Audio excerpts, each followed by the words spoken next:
far have you traveled today? This is Clark in Las Vegas, coming at you with the Herd, famous radio show, 2 o'clock in the afternoon till 3. And what we talk about here is whatever people want to talk about. And they give us ideas and they call into the show and they write to us and so forth, make comments about potential solutions for what situations are that we're facing here in this country.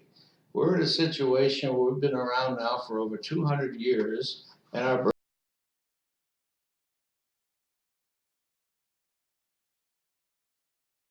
is coming up when we would form a government that would be better than the governments that they fled from in Europe. They had kings like that. Kings ended up, money, and then on the goodness of the pretty old hats of some of these people because it creates tyranny. And tyranny is not a good thing for a free society.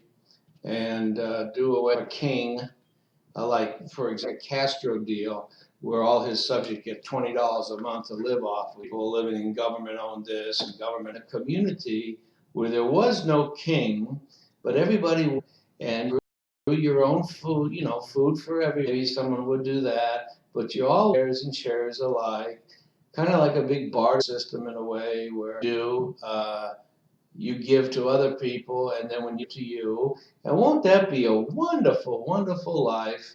And everybody gets along famously, and we all share and share alike. What a great, So they come to this country as pilgrims, I think they were calling themselves. And Miles Standish, I think, were the leaders. Anyways, they set up this community type called a communal, and everybody did like, well, in pretty short order, they did anything for it. And that's what happens, that everybody's going to, in this world, are born as producers. Depending on the way your brain is wired, you may be one. Now, some people maybe come out somewhere in the middle, but for the most part, explain the point. Some are producers, some are takers. What the pilgrims were finding out, that half the people were takers. So their communal idea of what a country would be, with a pilgrim country in the world, they were producers. They got a lot of money by producing things that other countries needed and so forth. That's how they became the free world, the world back then. Instead of producing things, they had so much money now, everybody was rich. They would just buy what they need, have to buy from other countries and so forth. And then they hadn't produced anything. Their empire collapsed. And this is putting everything in a pretty basic, fundamental principle that maybe you can understand. And you have to explain things some people very basic level so they can figure out for themselves, you know what, this is not going to work. So now Standish and the Pilgrims decided, well, we got to do something else. So what they did, they divided up, started growing their own food. They wouldn't share it with Smith, creating their own, producing their own goods and whatever they needed. And then what happened was, find out that, well, we could sell or barter or whatever the extra that we have, and we could get something, some food or whatever. So they, to worry service, what have you, you trade it, and then became money for their goods, and then they used the money created. People would come, they'd see how things were working. They got the idea, hey, this is a deal. You can really become a mousetrap, and you go, and there you go. And over time, we developed airplanes through the Wright brothers. And this is how the world was created in a way, world, because we became the biggest producers, the higher standing to look out for. And we could have been like a Germany, where we had everybody part with this country, had a ton of natural resources, and we had beautiful land, and we could create our own stuff. We didn't need to bother other nations for whatever they had. We had just as much as them, if not more. So we became a nation that had to protect what we had. So we end up with the Constitution and a better way of doing things, we thought. And they created this document with checks and balances and 3 branches of government. And everybody knows that story. I won't go into it now. But we ended up with a republic that was a better way to do things. And over time, it worked out well. We became the greatest country in the world. Whenever there was a natural disaster, we were there helping out. Whenever there was somebody like a Hitler pop up, we'd go and take care of him. Things of this nature, when other countries would infringe upon other countries' rights, we'd go in there and help out and get rid of the people trying to take over. And so we became kind of like a policeman, if you will, of the world, keeping law and order. Not a very great job to have, but we did it and we accepted it. The problem that the world faces over time is you're dealing with people. And like I originally explained, you have producers and you have takers. You have people that are born one way or the other. And some people, you're going to have problems with them. Maybe they're thieves. Maybe they don't want to live in a free society. Maybe they want to take, they want to steal, they want to do this, they want to do that. Maybe some people have tempers. Maybe they kill, they rape, they do whatever. Some people can't belong in a civilized society. So we have to develop laws and we have to develop enforcement of those laws. And we have to force people to be right and nice, or we have to lock them away and throw away the key. So you end up with a society that has different people and different things going on, to where for the common person, the majority of the people that want to live in peace and be left alone, we have to run the society the way the majority wants. But then you get these people that think that they're oppressed, or they think this or that, and society owes them a living. Well, in America, we always had a philosophy: you take care of yourself, you produce what you can, you get the opportunity to do these things. And I think we've come great strides in getting that done. However, the nature of what the republic was that they developed back in 1776 was we had to rely upon people, and we elected people to take care of the jobs that we needed to do collectively. And we would nominate or elect somebody to go off to, let's say, Washington, to be a congressman or a senator and a mayor or governor, what have you, whatever the position is. You have a job to take care of the collective and do your job. Well, at some point along the hundred of years that we've been around, these jobs that we elect people to go to their head, and they become abusive, and they start taking advantage of the fact that they have power. And then absolute power corrupts absolutely, and these people become corrupt. And what happens to a free society is you may be free, but you start losing grips on reality, because the people that are in power start abusing that power, start taking advantage of the situation, start being more about themselves and about what their jobs were that they were elected to do, was take care of the people. In pretty short order, they're taking care of themselves. And they get envelopes at lunches that they go to with fellow congressmen and senators, and they all sell out to special interests. And this is what this country's morphed into. We're just about to the point now where we have to turn the ship around and start going back in the right direction, because we've gone too far off the rails. We elected a complete unqualified person to be president almost 8 years ago, somebody from nowheres, from Chicago, who had been a rebel rouser, community organizer, was his claim to fame. Somehow he had gone to college, I would guess, on some kind of a foreign exchange student, whatever, because all the information and documents of how he did what he did are all hidden. And, everything is upside down now in this world, because we've elected people that we can't trust, and they've abused their power. They have shown their true colors, and it comes time now that if we're going to survive in this country and have any chance of leaving our future generations better off than the last generation, is we're going to have to restore this country to greatness. Now we're going to have to wipe out all these little festered things that we've allowed to boil up. And those are positions by elected officials that have been abused. We have to stop that. And the way to do it is you join together in the community from the ground up, grassroots, if you will. You have community meetings, you get people together, and the smaller, but you have to start at the grassroots. It's got to be just like a village. You just have to start with what you have. Farmers start talking to other farmers. Towns start talking to other town people. and then the cities, and then the states, and you have to have meetings and meetings, and you have to discuss what we're gonna be. We have a foundation, and what we have to do, and the best way, I think, to restore the country to greatness is we follow what the original founding fathers had put forth to us, the Declaration, the Bill of Rights, the Constitution, and we have to return to those days to where we follow those laws and we enforce those laws. And that's a good start. Now, some of those laws may be antiquated, maybe they need to be adjusted. We can do that over time, we can do that. But in the meantime, we have to start someplace, and we have to get back to where we originally had a grasp on what this country was supposed to be, and we followed that to a great extent. We need to get back to that, and we're gonna have to do it with the only thing that we have left, the only power that's not been stolen from us 100%. They're trying, but they haven't got there yet, and that's the right to vote. So when we have elections and these cycles we go through, all the politicians come running back to the center and start promising everything to the electorate. The people that elect them, they start making Santa Claus promises and this and that.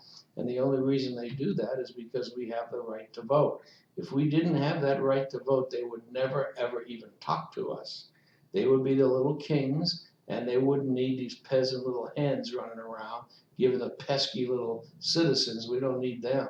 Well, unfortunately for them, they still need us, and we better do something about this until us pesky little hens no longer even have the right to vote. And you have people that are in Soros and these voting machines, and that are suspect now, where you vote for Susan Angle, Sharon Angle rather, and the vote changes right in front of your eyes almost to Harry Reid. And Reid goes from down 5 or 7 points at the day of the election to winning by 5 or 7.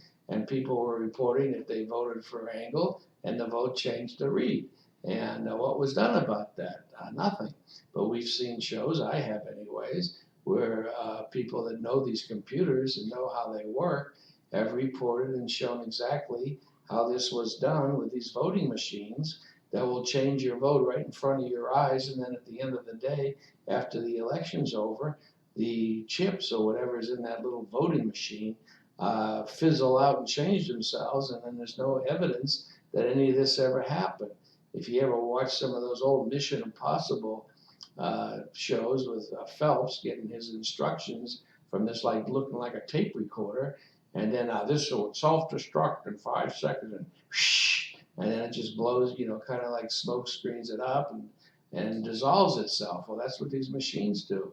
It kills all the evidence, and that's built into the machine to start with. And if you think we've progressed to the point in this country to where the computers and so forth, I don't understand a damn thing about them. I know a little bit about how to use them. I don't have a clue how the hell they work. But other people with the thick glasses, and they have the nature and the aptitude to be able to figure out these zeros and ones or however these computers think. I have no idea. But these people do, and they can do just about anything with these things. And they're getting more and more intense and more capable as we speak. The computer capability is just growing in leaps and bounds. I can remember not that long ago that any computer that had any capability at all was about the size of a large building. And it took massive air conditioning to cool this thing down. The more capability it had, the hotter it would get. And now you can get what that computer the size of a building did 20, 30 years ago. You can get in about the same size as a small cell phone with no heat at all. So we've made leaps and bounds. And where we'll be 10 or 20 years from now is anybody's guess. But the problem with our country is we have a problem with people, and we have a problem with power. And we need to take these idiots that we've elected, and we need to make damn sure that we don't re-elect people of the same ilk.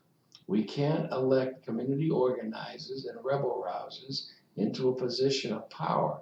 And I take it a step further than that.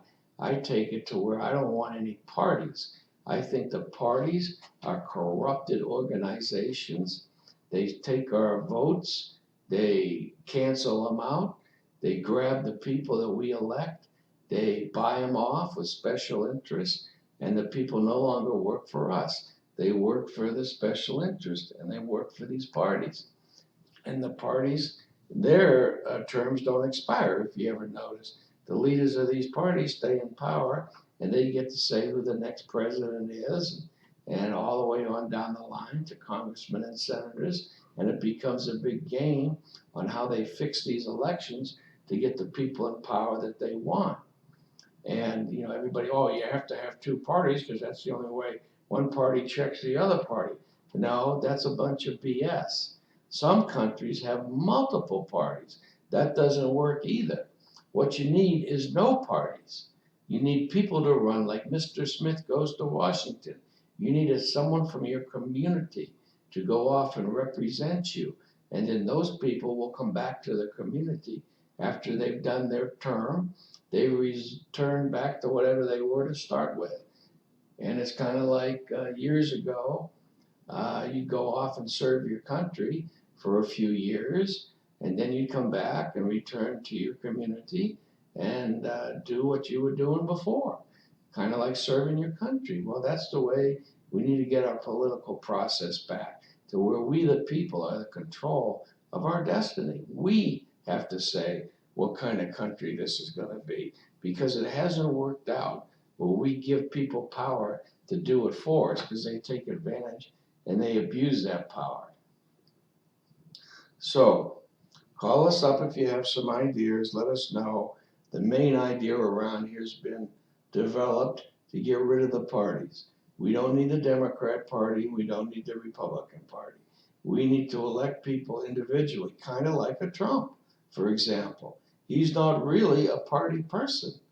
He doesn't have the nature of that. He, for years, was a businessman. He rightfully, as any smart businessman does, you pay off both sides of the aisle because they're corrupt operatives of what they are. So if you want to get anything done in business, you're going to bribe both sides of the aisle. That way you can control them and get things done. Well, that's not a good system, but that has been for years and years the system. Trump knew how to play it very well. I don't think he believes in the system as far as that's the best way to go, but that's the system we have. Now that system has failed us miserably because the people in charge of the system, like the Nancy Pelosi's and Harry Reid's and Barack Obama's, and God forbid the Hillary Clintons and so forth, have distorted this country and hijacked it so much away from the people that we can't even recognize our freedoms anymore. They're eroding them as quickly as they can. Hillary Clinton is actually running on a platform to do away with the Second Amendment. Then we can't protect ourselves? Man, oh man, you've got to be kidding me.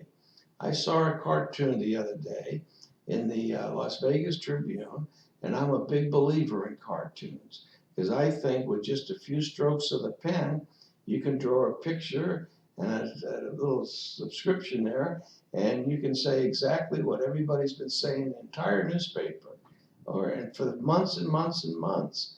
And the cartoon the other day showed this guy with a broken window, and somebody had thrown a rock through it or whatever, and he was looking out the window, and I guess someone was yelling at him, kind of like in the old days the British were coming. Well, this was the terrorists were coming. Well, he turned around and looked at his friend in the room. Guy's name was Paul R. We'll call him Paul Revere or something like that. And he told him about what was going on. The terrorists are coming. The terrorists are coming. So Paul runs out and gets on his horse and goes trotting through the community, warning the community to disarm, disarm. And that's what these politicians would have you believe. The Obamas, the Clintons, the terrorists are coming. We need to give away our guns. Did you hear what I said? Does any of that make any sense? I mean, but that cartoon says it all. Wake up, people. Look at a cartoon. You'll see what I'm talking about. I mean, if you have a threat, an external threat of these caliphate type people that want to cut off your heads and kill you, what's the last thing in the world you should do? is disarm. You need to arm up, because the only thing that people that want to destroy you know is how to destroy you. And the only thing that works against them is you destroy them before they destroy you. There's no ifs, ands, or buts. There's no middle ground here. You're dealing with people who have been indoctrinated and brainwashed to think the way that they think. They think if they strap bombs to themselves and blow up, that they're going to be transported off to some utopian heaven to where they get everything from then on like they want. They live this great life hereafter. And actually, what they get are they're a bunch of blood and bones that ain't worth dirt anymore, and that's what they become. But they've been indoctrinated into thinking that this is the way to go. And they're fools, they're vermin, they're cockroaches. They need to be eliminated from the world, or we're going to be eliminated.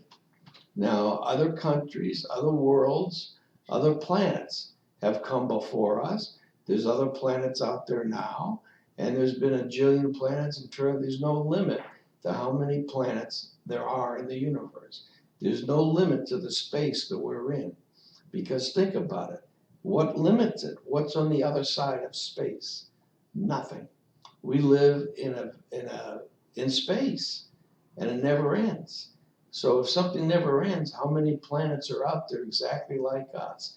How many have come before exactly like us? How many have lasted longer than we have, and they're much more advanced today than we have? How many haven't got as far as we have? How about the bubonic plague, whatever year that happened in, a couple centuries ago, whatever? That could have wiped out the planet.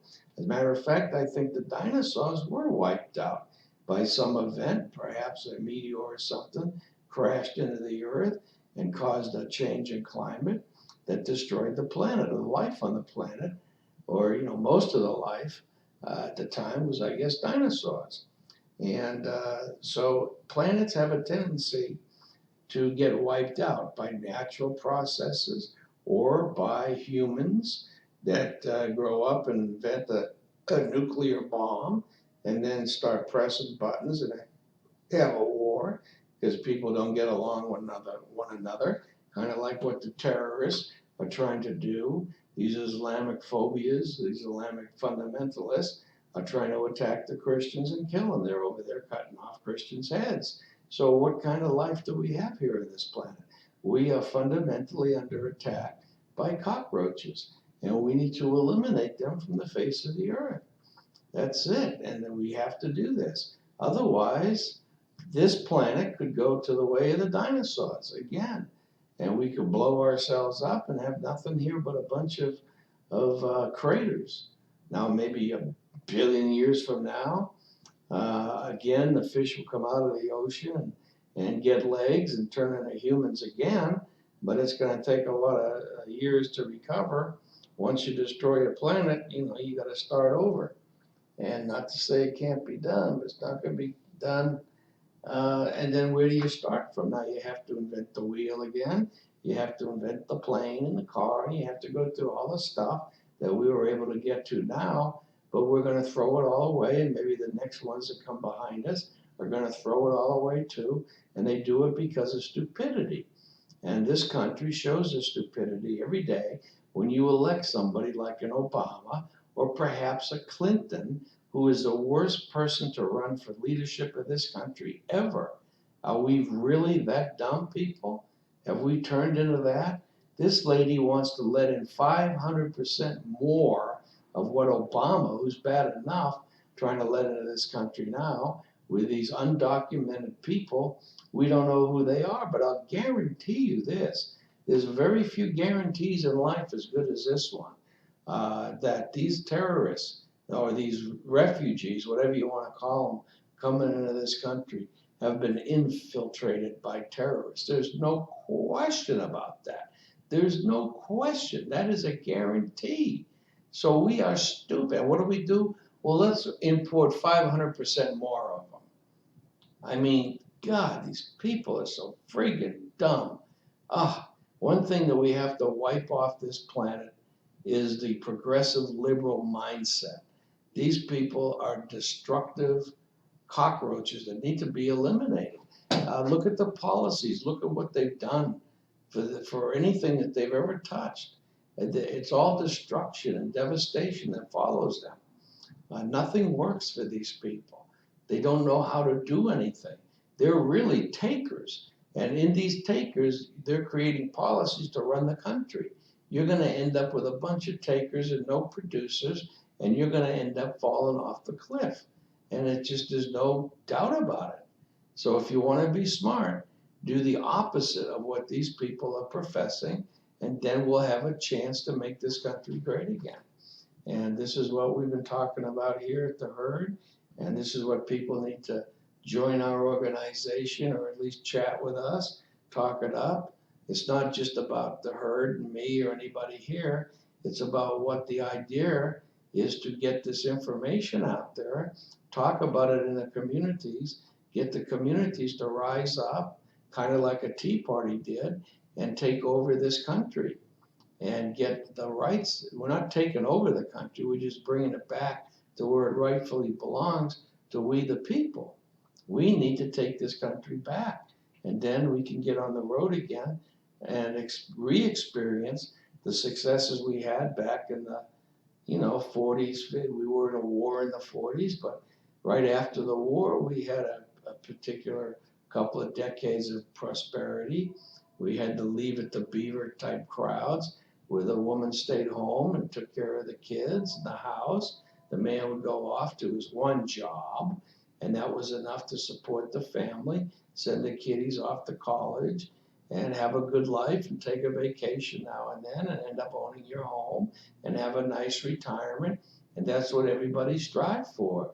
That's what America was. But now we've been destroyed by progressives, to tell you the truth. The liberal progressives that have come into power in this country by stealing elections, by padding the Democrat National Committee with a bunch of super delegates and things of this nature, these despicable tricks, these allowing of foreigners into this country undocumented, just so that we can count their heads and change the electoral college makeup by census, counting heads instead of votes and citizens. Everything's a trick, folks. Everything that the progressive liberals are trying to do to us are all tricks. They're never going to work. And if you people can't see that, well, I feel sorry for you. I feel sorry for the country. And I feel sorry for the kids that are going to be born into a world like this, where you don't have a chance at all of success. You're going to get worse and worse generation after generation. We're going to deteriorate right down the tubes to where we're back to being cave people. I mean, that's what it's going to come to, because we'll become a country of takers instead of producers, and we'll be going backwards.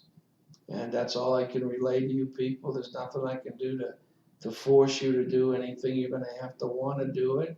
And what I've always thought in my life, using common sense, that eventually whatever happens is going to have to straighten itself out, because people will notice that we're not going in the right direction. Things aren't working out.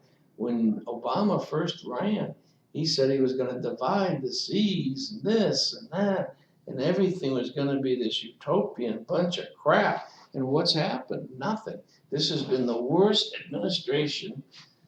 7.5 years of one. He came in at the beginning of a recession, and the recession is still going on, and we're about getting ready to have another one, I think.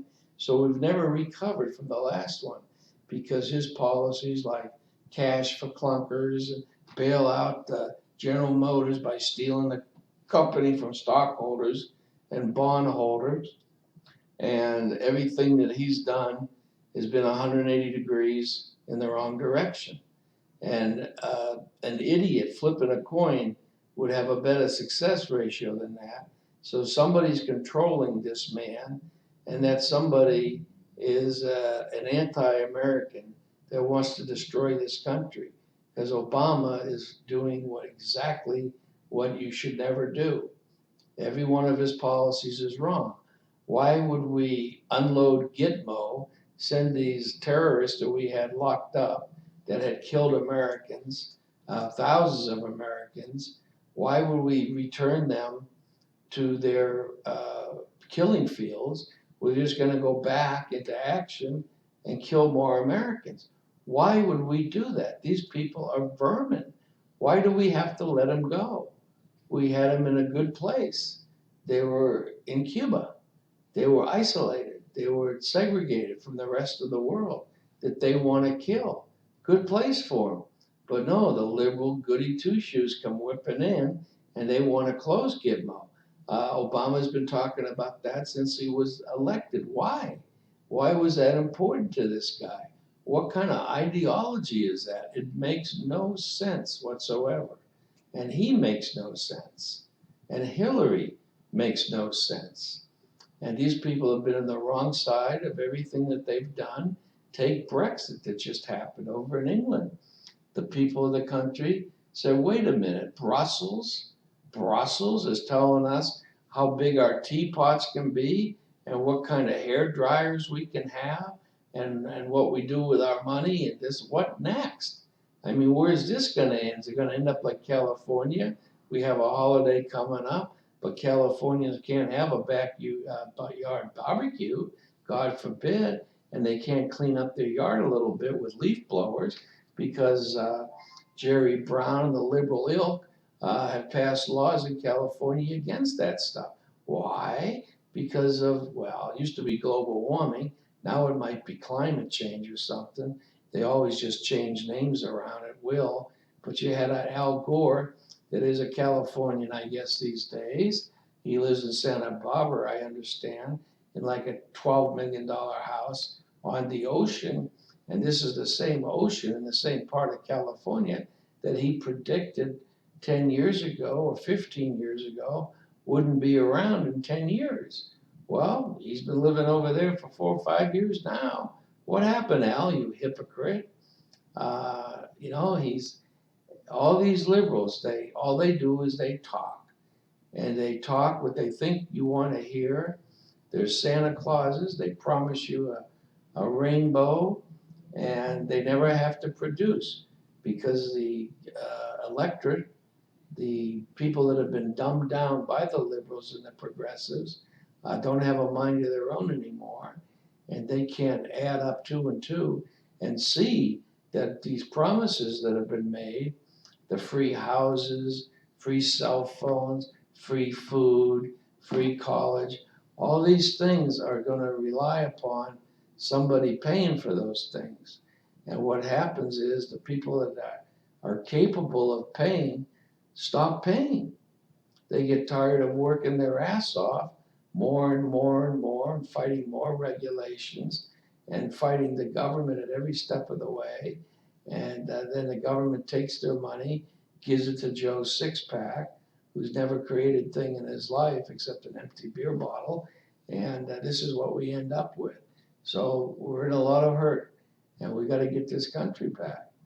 And people can do it. They just have to. The biggest thing we have left is our right to vote. And we better kick and scream, and we better make damn sure that we maintain that right. Well, we're toast. We might as well be just a third state dictatorship right now and forget about it, because we'll never be a free society if we let many more Obamas get in office. We've already been set back. I would estimate it'll take us 20 years to get out of this mess that Obama's created. And we $20 trillion in debt. That's outrageous. Obama himself said that 11 years ago. It's unpatriotic to give away our money like this and debt our children and their children and their children with this tremendous debt that they'll never get out from underneath. We have college students now graduating over $200,000 in debt and no jobs. Well, what's going to happen there? Devastation. That's what's going to happen there. We're going to go through a cycle of absolute depravity, and that's too bad.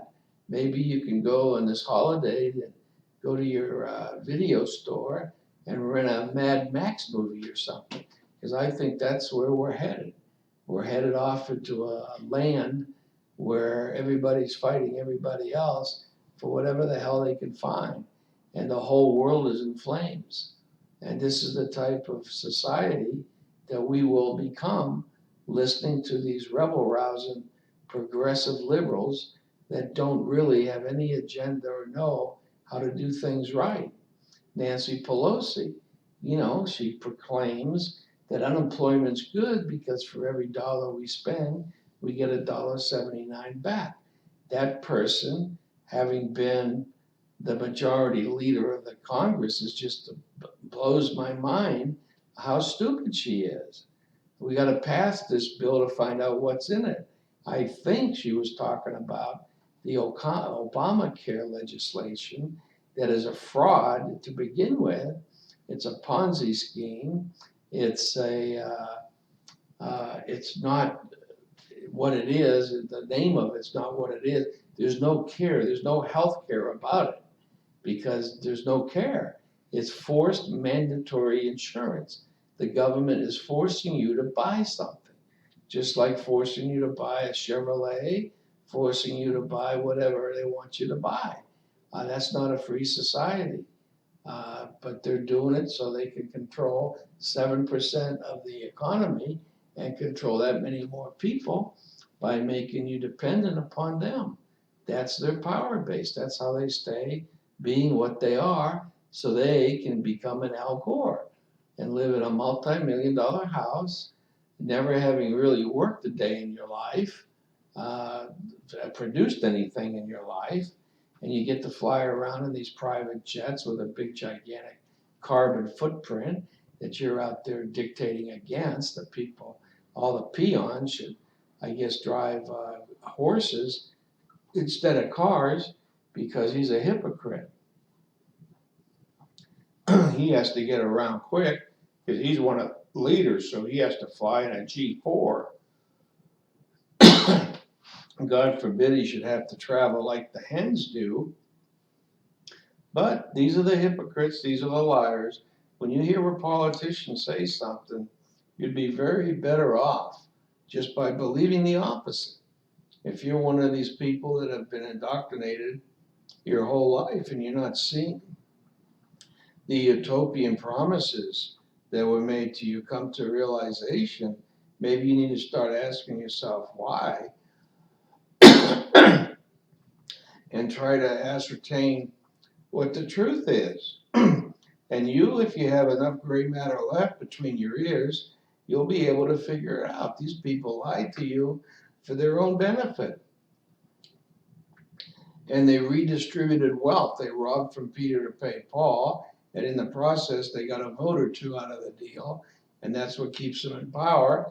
And then lo and behold, like the Clintons, when they got out of the White House, they were not only stone broke, they were heavily in debt. Now somehow they've amassed a $200 or $300 million fortune. Well, amazing, huh? And why is that? It's because they're lying, hypocrite politicians. And now we're going to elect Hillary Clinton to a position of power. How did her position as Secretary of State work out for the people of this country? How did it work out for those people over in Benghazi that are pushing up daisies today? How did it work out for the mother of some of those people that were lied to right to their face by Hillary Clinton, telling these people that it was a despicable video that caused the death of their children? When at the same time, she was telling her own child, Hillary Clinton, that it was a raid over there by an Al Qaeda-like group, a planned attack, and then they're passing off through Rice and other operatives of the administration lies to the American people to protect a political event of Obama running for president.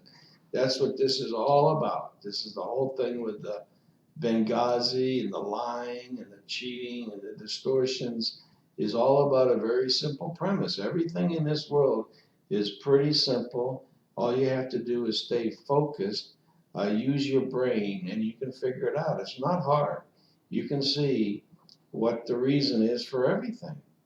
Uh, Look at what happened the other day in Phoenix, I guess it was. There was a little meeting set up at the airport, apparently, between Lynch and Bill Clinton. Now, how did this meeting happen?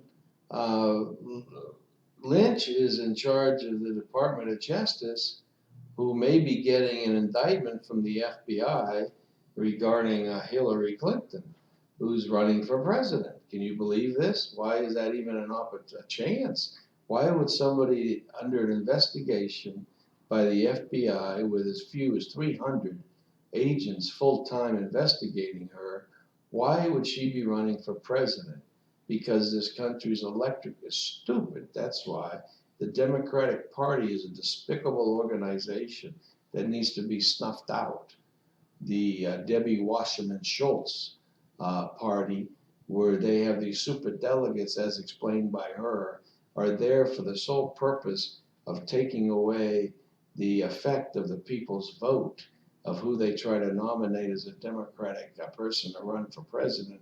Debbie Wasserman Schultz and company wanted to make sure that those pesky little voters didn't get a Tea Party movement going or something, grassroots type thing to dictate who the next president would be on the Democrat side. Oh no, they couldn't take that chance with those pesky little voters. They wanted to be able to make sure that they had the deck stacked with these super delegates so that they, with just a quick phone call, I guess, could get the whole result that they wanted for whoever they wanted.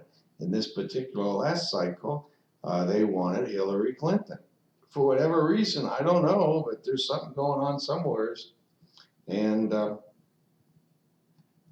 that's what they wanted, so that's who got the super delegates. I think if you do the math, you'll find out that Bernie Sanders actually got more voting delegates from the voters of the DNC than the super delegates gave to Hillary. So I think that Bernie would have won if it were not for the fix. And that's amazing when you think about it. Here's a guy that's not even a Democrat. He's an independent, and he's been a socialist communist his whole career.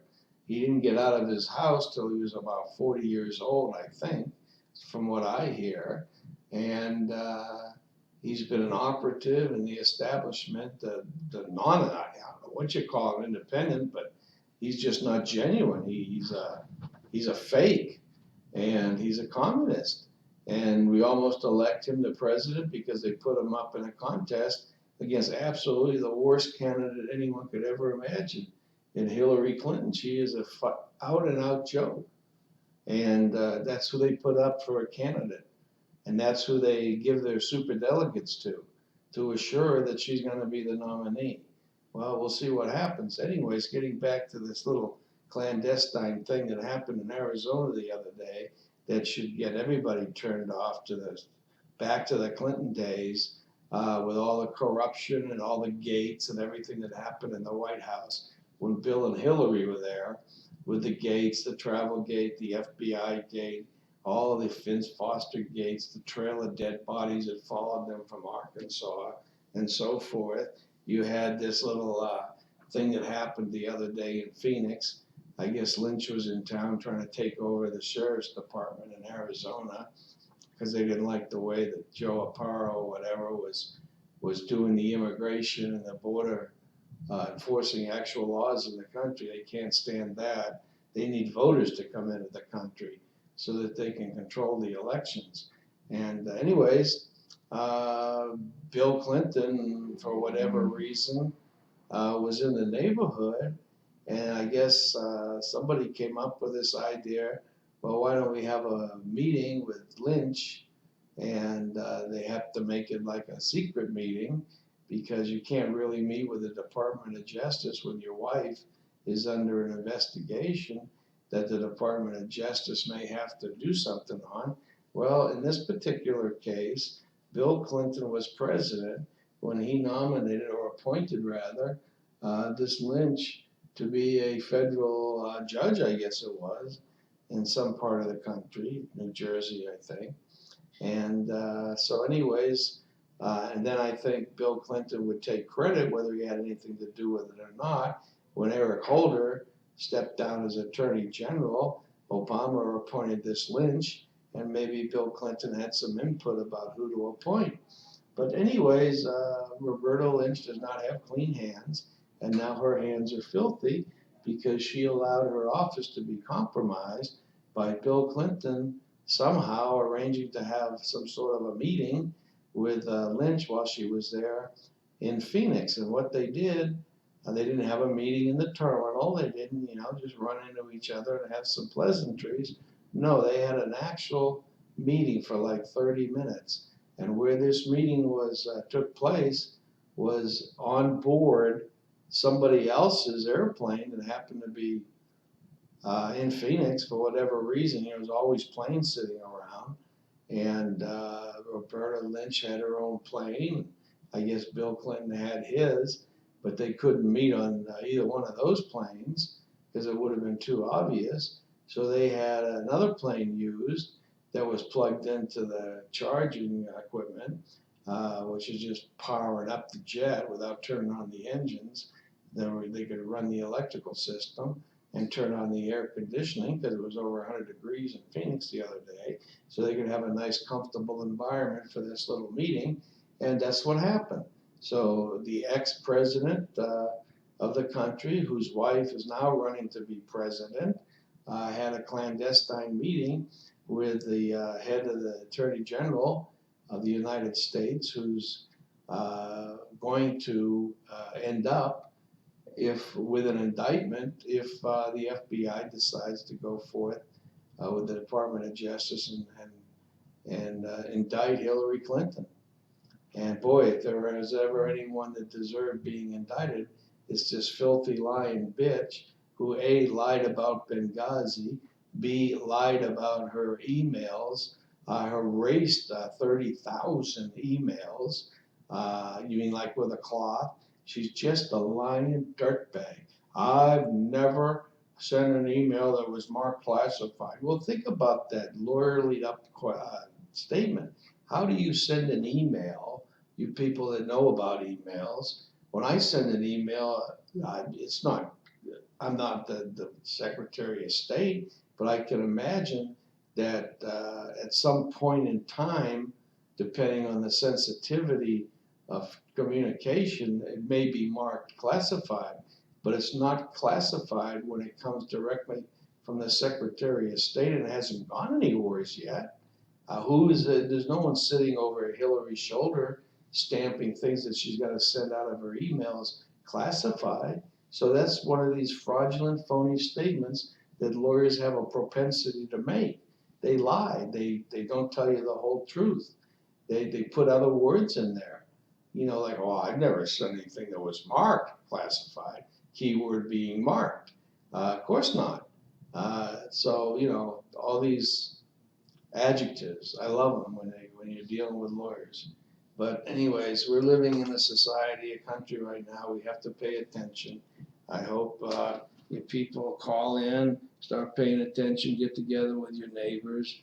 Go on radiotribune.com, look up this show and other shows that we've done, and you can watch them on YouTube at your convenience any time of the day or night and see what we have to say if you like, or you want to relay what we say, tell your neighbors or friends or whatever to do the same thing. Just go on radiotribune.com, follow the directions, and you can look at the old YouTube's recordings of the shows and try to learn, folks. Try to get what we tell you here, we can prove. I mean, just all you have to do is look around and see what's going on, and you'll see that we're right. So just pay attention. And don't listen to the mainstream media that's lying to you like left and right. It's despicable what they're saying. It makes me my skin crawl sometimes. So anyways, pay attention, folks.